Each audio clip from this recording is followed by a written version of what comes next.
자, 가계대출 부분입니다.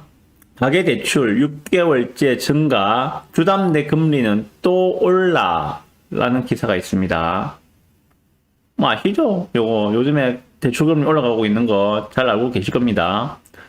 은행들이 이달 들어 주택담보대출 금리를 줄줄이 올리고 있다. 주담대를 지금 금리를 올리고 있답니다. 지금 새로 신규로 받으시려면 5% 정도는 각오하셔야 된다고 제가 말씀드렸어요.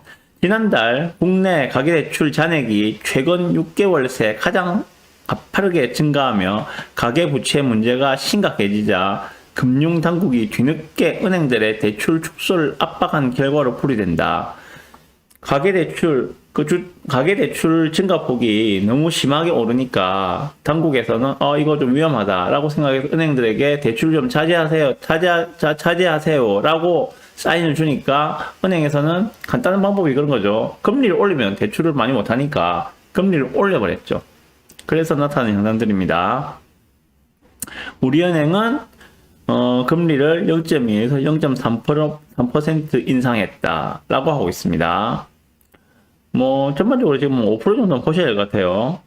그래서 지금 나오고 있는 게 주담대가 신자네 코픽스 기준으로 했을 때 연 4.65%짜리가 4.95%로 하단이 지금 나타났다는 이야기, 상승했다는 이야기거든요. 그러면은 일반인들이 받을 때는 5% 정도는 각오를 하셔야 된다. 그냥 그렇게 말씀드리고 싶고요. 다른 은행도 마찬가지입니다. 뭐 여기에다가 같이 보실 게 하나 더 있어요. 이게 지금 11월 3일자 뉴스거든요. 11월 3일자 저번 주 기사죠. 저번 주에는 지금 은행들이 앞다투어 금리를 올리고 있는 것이 기사로 많이 나왔습니다. 그런데 같이 보실 게 이겁니다. 11월 7일 어제자 나온 기사예요. 정부의 상생 금융 압박에 은행 주택 대출 금리 인하라는 기사가 나왔습니다. 아니 저번 주만 해도 은행에서 주택담보대출 금리를 올리고 있다는, 앞다투어 올리고 있다는 그런 기사가 나왔는데 어저께 기사는 이게 나왔어요. 은행이 주담대를 인하하고 있다. 주담대 금리를 인하하고 있다는 기사가 나왔습니다. 이번 주에 0.1에서 0.2%를 내렸다. 하지만 가계부채가 증가할 것이라는 우려는 커지고 있다. 보시죠.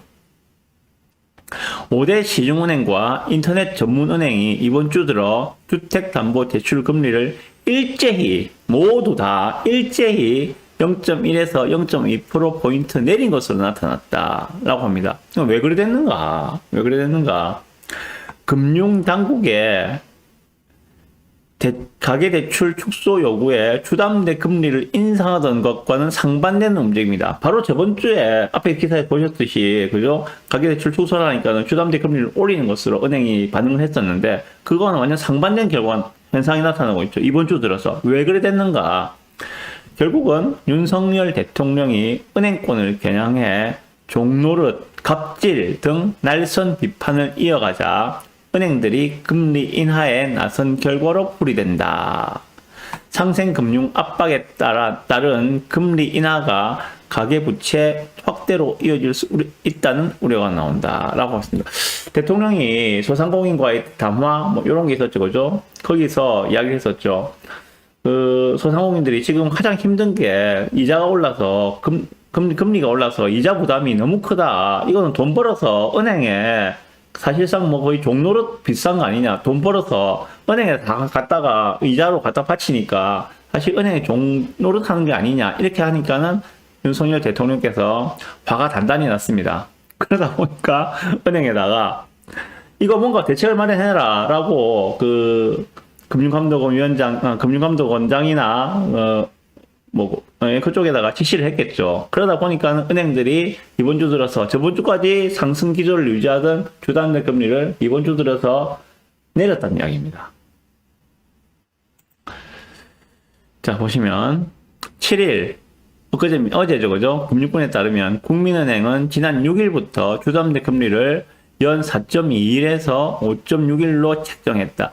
3일까지만 해도 같은 유형의 주담대 금리가 4.39에서 5.79, 그럼 얼마 내렸습니까, 지금? 거의 2% 가까이, 0.2% 가까이, 거의 0.2% 가까이 금리가 내렸다는 겁니다.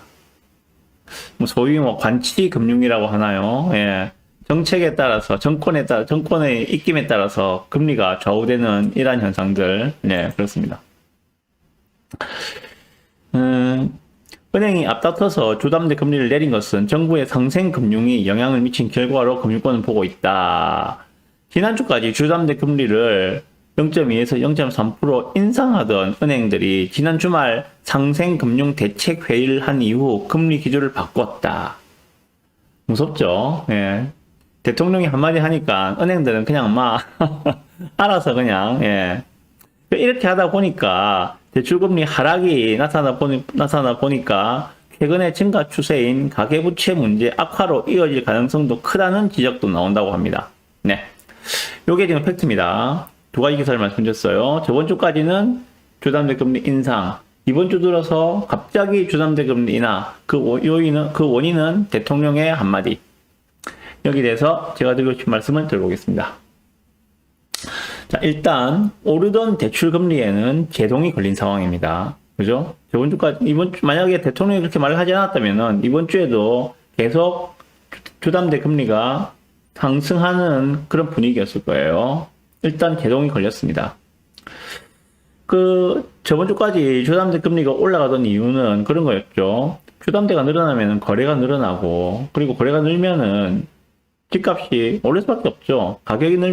제가 늘 말씀드리지만, 거래량이 는다는 것은 저가 매물들이 빠진다는 이야기거든요. 저가 매물이 빠지고 나면은 그 위에, 한 단계 위에 단계의 매물들이 거래될 수밖에 없어요. 그러다 보니까는 한 단계 위라는 이야기는 가격이 상승했다는 이야기잖아요. 거래량이 늘면은 가격은 상승합니다.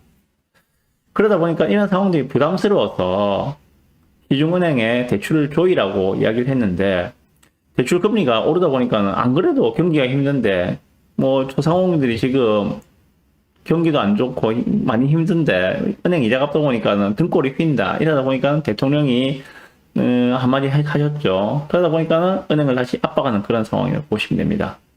그 정부는 그런 것 같아요. 지금 요구하는 게 주담대의 증가도 막고 싶고, 다시 말해서 주택 가격의 상승도 막고 싶고, 그런데 은행이 대출 금리를 올리는 거는 또 용인하기가 싫어. 은행이 대출금을 올리면은 또 소상공인이나 자영업자들이 죽어나니까 그건 또 하기 싫은 거예요. 일단은 주담대가 당분간은 다시 큰 폭으로 오르기는 힘들어 보인다 라고 생각이 듭니다. 그렇다고 해서 가계부채 증가가 가져올 수 있는 집값 상승을 그냥 보고 있기도 또 어려운 상황이다. 이러지도 못하고 저러지도 못하는 그런 상황인 것 같아요. 모순이잖아요, 그죠? 가계대출 증가는 막으라고 하면서 금리는 올리지 마라. 뭐 어떤 방법이 있을까, 그러면은? 대출을 줄일 수 있는 방법이 어떤 게 있을까? 뭐 그런 것들을 생각해내겠죠, 그죠? 흔히 제가 말씀드렸듯이 정부가 수요를 규제하는 요인은 두 가지로 말씀드렸습니다. 대출과 세금. 이 두 가지로 수요를 억누르거나 수요를 확장시킨다고 말씀드렸어요. 일단 대출 부분으로 활용할 수 있는 것은 여러 가지 제약을 둔다든지 금리를 조정한다든지 그런 부분이 될 건데, 일단 금리를 올리지 않고 대출 조일 수 있는 방법을 아마 개발하지 않겠는가 하는 생각이 듭니다. 현재 주담대가 늘어나는 것을 정부는 원하지 않기 때문에 대출 금리를 손대지 않은 상태에서 주담대를 줄일 수 있는 방법이 무엇인지를 아마 찾아낼 거라 생각이 들어요. 그게 뭔지 모르겠습니다. 그리고 뭐 세금 규제를 할지도 모르겠는데 또 그러기에는 좀 부담스럽지 않을까 생각이 들고요. 선거를 앞둔 상황에서. 네, 그렇습니다. 어쨌든 이렇게 지금 이제 상승하던 대출금리가, 주담대 금리가 브레이크가 걸렸다, 제동이 걸린 이런 상황이라는 이야기는 지금 침체되고 있는 이러한 최근에 많이 좀 침체되고 있잖아요, 그렇죠? 여러 가지 경기 상황도 안 좋고 뭐 금리도 계속 올라갈 거고 내년에 금리가 더 올 거라는 그러한 이야기들이 많이 들리는데, 그러한 침체된 상황에서 조금 탈피할 수 있는 계기가 되지 않을까라는 생각이 듭니다. 그리고 요 대출 금리가 상승하면은 마찬가지로 전세 자금 대출 금리도 상승을 하겠죠. 전세자금 대출 금리가 상승을 해서 월세보다 그게 더 비싼 상황이 된다면은 사람들이 전세를 선택을 하지 않고 월세로 이동할 거예요. 그런데 일단 제동이 걸렸기 때문에 금리 인상에 제동이 걸렸기 때문에 전세에서 월세로 넘어가는 현상은 나타나지 않을 가능성이 크다라는 생각이 듭니다. 그 말은 계속 전세 수요는 증가할 것이다 라고 예상이 되고요. 이제 얼마 남지 않았습니다. 서울 같은 경우에도 이제 뭐 내년 하반기부터는 본격적으로 공급 부족이라는 구간으로 들어가는데 얼마 남지 않았습니다. 네. 이렇게 전세 수요가 증가한 상황에서 공급 부족에 들어가면은 이 전세가 상승이 나타날 수 있는 파급 효과가 아마 확연히 드러나지 않을까 생각이 듭니다. 이렇게 모두 다가 전세로 몰리면은 전세 가격은 상승을 할 수밖에 없기 때문입니다. 네. 일단 첫 번째 소식 이렇게 말씀드렸습니다. 증가하던 주택담보대출 금리가 일단 제동이 걸렸다. 더 이상의 주담대 상승은 나타나기가 쉽지 않을 것 같다. 네.